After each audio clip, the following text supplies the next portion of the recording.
Sakmenika sumangga sareng-sareng yen nekseni rujenganipun kemanten sekalian. Rene sampun cekap derek kula sepuh kanganan kang sami pinar wonten saluprantinipun Bapak Budiono. Kang sepuh kula sun pandongane kanganan kula sun pangestune kang wilujeng. Kula sadèrèng ngantaraken sing gadhahi kajat nika anak kula Budiono Gemluju kaliyan anak kula Purwati kajatipun mantu putranipun Kang Asma Lala angsal sedherek adi. Sukro Net Channel. Assalamualaikum warahmatullahi wabarakatuh.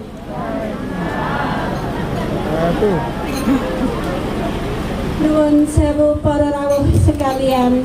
Ing wekdal menika kula dumugi wonten dalemipun anak kula Budiono saha anak kula Purwati. Kula namung kajibah nggih menika makili anggenipun mantu mbubak.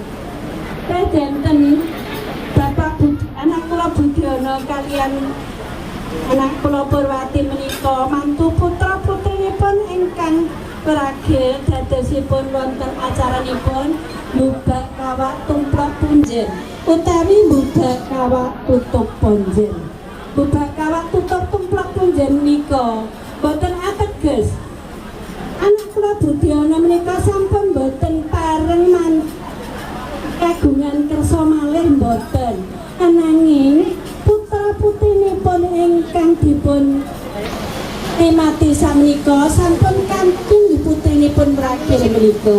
Cekap semanten samenika sumangga wibak kula milai sumangga kanthi maos bismillahirrahmanirrahim.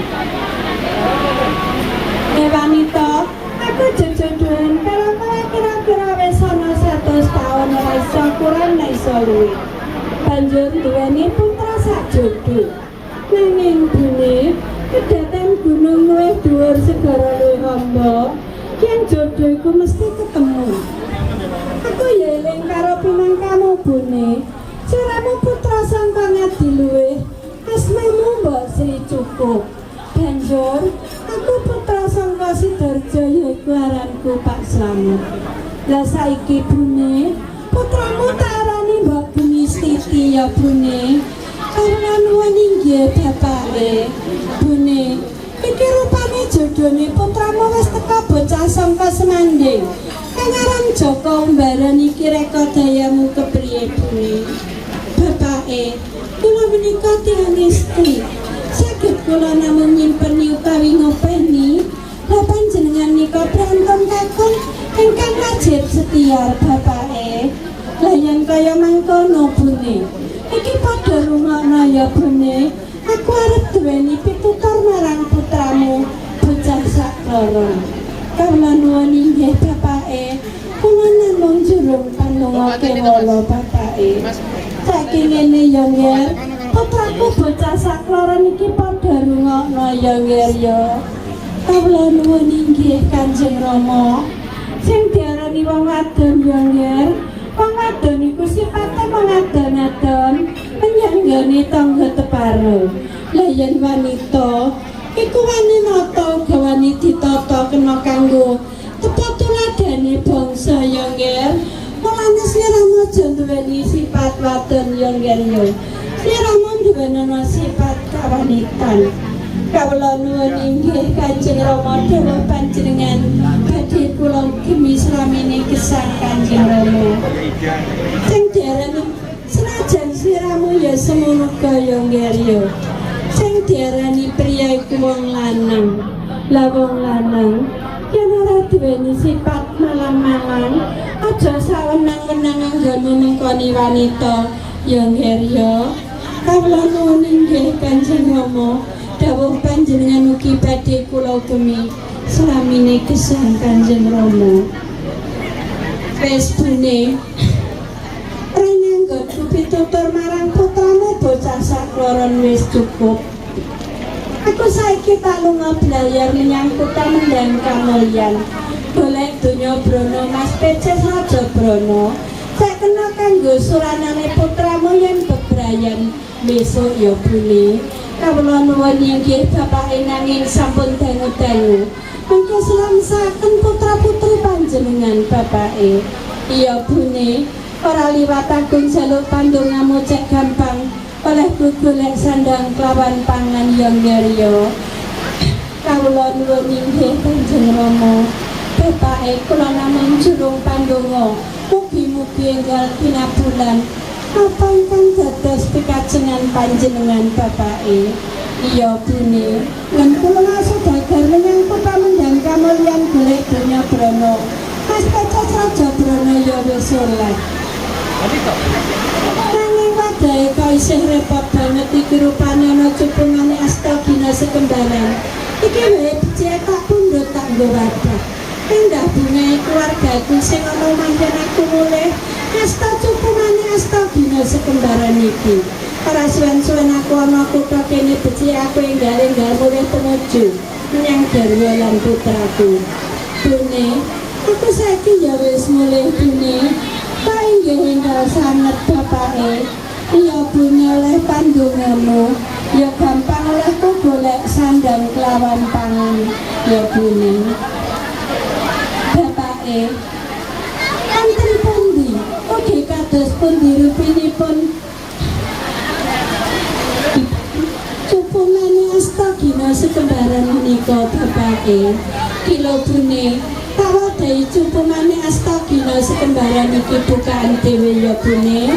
Nanging aja sembrono anggon membuka. Siramu kudu mawa syarat ya Bune, siji maca sadat penetep-penot agama.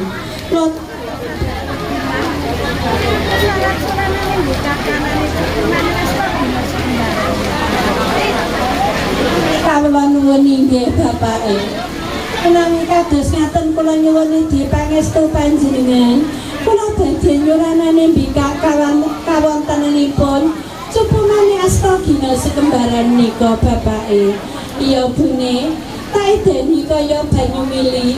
Muga-muga aja ana sambikala apa-apa ya Bune. Kawula nuwun inggih Bapake. Bismillahirrahmanirrahim. Niating sun merai sahadatku penetep-penot agama. Ya aku kang jumeneng raing lapi kang ana saterenging ati. Kang dadi pancering urip kang dadi lajeng Allah. Madhep maring Gusti Allah layangan Nabi Muhammad sejatine manungsa wujud lan sampurna. Selamat donya, selamat lan akhirat. Shallallahu alaihi wasallam. Yahu Allah, yahu Allah, yahu Allah.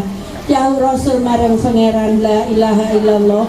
Muhammad Rasulullah. Bismillahirrahmanirrahim. Satu ini pertimahimane Allah pertondeng datolah.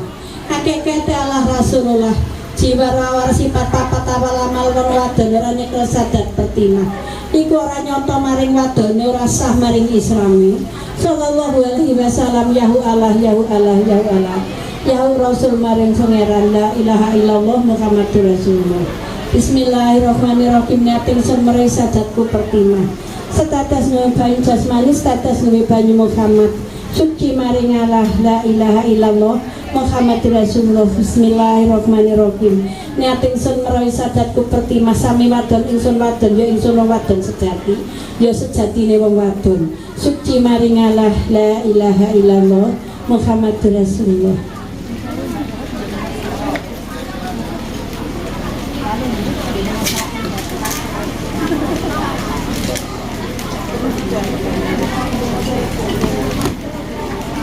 Bapake, ran sampun kaleksanan nggih kula miring pikak kawontenanipun cupungane Astagina sekembaran nika. Nanging isinipun kanggih nganane Bapake.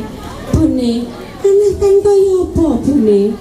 Ingkang setunggal menika isinipun bibit pala ijo sak pepeke. Ingkang setunggal menika isinipun kaca bakal. Menika kanggenipun menapa Bapake? Bune, pimangkene ya Bune. Manungsa urip ana alam donya yen tanpa bebet iku ya Bune. Urang becik Bune, kados mekaten Bapake. Kados tunggal menika isinipun kocok bakal. Menika kanggenipun menapa Bapake? Kowe mangkene critane ya Bune. Rikala Syekh Subatir babat tanah Pulo Jawa iki biyen. Tanah Pulo Jawa iki biyen gawat kaliwat-liwat. Yen esuk dibabat sore poleh dadi alas. Yen sore dibabat uga iso wis poleh dadi alas maneh.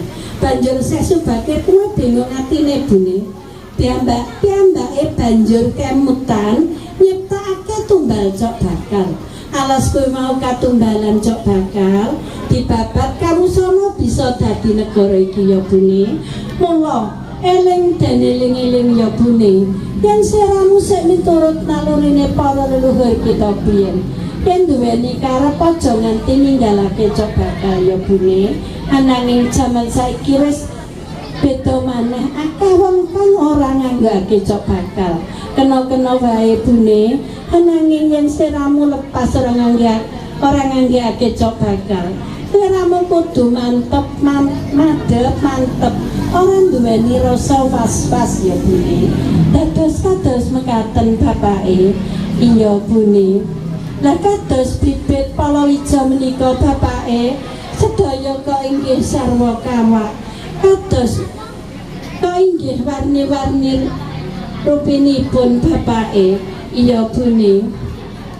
Ananging bibit palawija kita iseni kang warna-warna, ana jagung, ana pari, ana kara, kacang, kecebet lan kedhelé.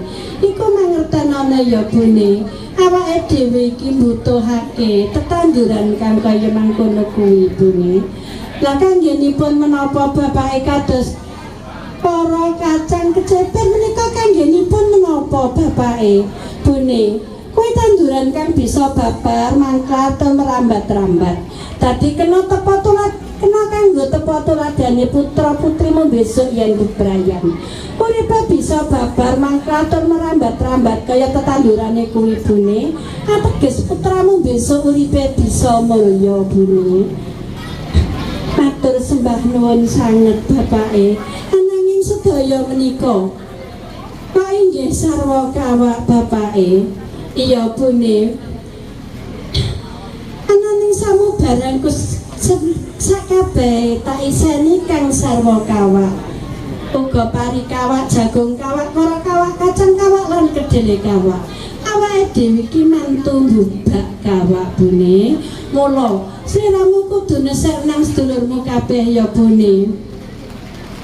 Yen dina iki awake dhewe wis lakoni mantu mbubak ya bune. Lan muga-muga sak kawak-kawakane bubak kawak iki sik kawak dadine kaki kemanten lan kemanten ya bune. Kawula nuwun inggih bapake, menawi kados ngaten kula badhe nesekaken dhateng kadang kula sedaya. Derek kula sedaya mangke sing mireng jenengan muwel nggih ngoten nggih sedaya nggih. Sampun nggih derek kula sedaya niki jenengan sekseni nggih. Kan kula Bapak Budiono kalian Ibu Purwati ing wekdal menika sampun nglampahi mantu mbubak nggih derek. Lan mugi-mugi sakawak-kawakne bubak kawak menika tekse kawak dadose kaki kemanten lan ini kemanten nggih derek. Tak ini tekap semanten anggen kula ingkaraken kawontenanipun bubakan bodile wonten kepatan kula. Kula nyuwun agunging pangapunten dumateng panjenengan sedaya. Sak menika sumangga sareng-sareng yen nekseni lujenganipun kemanten sekalian. Rene sampun cekap derek kula sepuh kanganan kang sami pinar wonten saluprantinipun Bapak Budiono. Kang sepuh kula sun pandongane kanganan kula sun pangestune kang wilujeng. Kula sadèrèng ngantaraken sing gadhahi kajat menika anak kula Budiono Gemluju kalian anak kula Purwati kajatipun mantu putranipun Kang Asma Lala angsal sederek adi. Menika wontenipun rakitan jeneng abang ingkang dipun mulikaki Danyang Nini Danyang. Danyang cikal bakal kang akal bakal, Danyang akal bakalipun dusun Sanggar. Benten jeneng sengkala menika balak sengkalanipun kaki kemanten lan ini kemanten. Sengkala ingkang sampun dumawah mugi katuta barat lan angin. Sengkala ingkang dereng dumawah mugi ditolak Allah kepindho Rasulullah lan slamet. Jeneng petak menika ingkang dipun mulikaki tanggung kaki among tuwuh ninamung tuwuh. Kang nuwuhaken jabang bayine kaki kemanten lan ini kemanten. Kang memuli dereke kaki kemanten lan ini kemanten kang lair sareng sawat. Kang memuli dereke kaki kemanten lan ini kemanten kang campur siti lan campur toya. Pramila sedaya dipun mulingani mugi juru rahayu jeng slamet. Anggenipun dawuh kaki kemanten lan ini kemanten dinten nika pinaringono ayem tentrem sak panjenengane gesang. Sekul punarmika ingkang dipun mulikake kemanten langi kemanten pramila sedaya dipun wuningani mergi kangge ngripih dawuhipun kaki kemanten langi kemanten. Jajan pasar nika ingkang dipun mulikake tanggung boyo nini tanggung boyo kang nanggung bebayanipun kaki kemanten lan nini kemanten.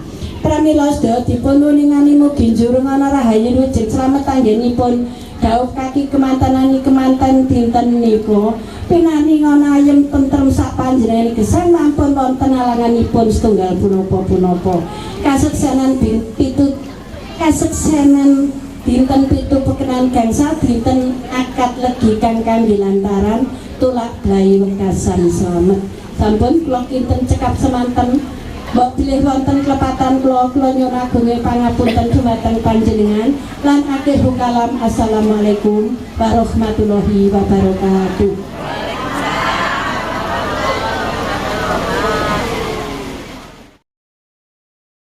Sukro Net Channel.